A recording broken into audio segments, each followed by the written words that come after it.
And now it is time for Sonic X Reviews with Edmund T. Lane. Tonight's review, Episode 5, Cracking Knuckles. Oh my gosh, this is the greatest episode I've ever seen in my life. Sonic spoiler! When we last left off Sonic, he got a Chaos Emerald. But now Eggman wants a hard-boiled revenge. I need to stop making these egg puns. So he tricks Knuckles into fighting Sonic.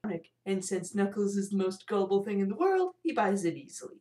I was gullible once. I still am. So then Sonic and the others find out that another Chaos Emerald is in a place called Silver Valley. I have so many jokes I can make right now. But Sonic doesn't want to go because he's been there before. Odd reason. But then Knuckles convinces him to go to Silver Valley. Now which joke should I use? So he can fight him. When Sonic gets there, what does he see? Eggman has his friends captive. What a way to start a fight.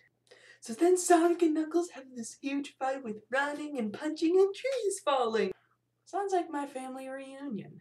But then Knuckles finds out that Eggman has been tricking him the whole time. Wow, how gullible is this person? I mean, who actually got tricked into fighting someone for a precious gem? So then Knuckles decides to fight Eggman as revenge while Sonic frees his friends. Then Knuckles punches Eggman to Kingdom Come and they all live happily ever after. So that was Cracking Knuckles and it was really good.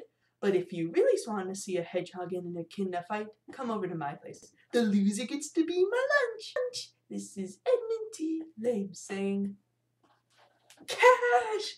You got cash! Oh, come on, help a guy out, will ya? Come on, Cash! I can get more animals to fight. How about Mickey Mouse versus Donald Duck?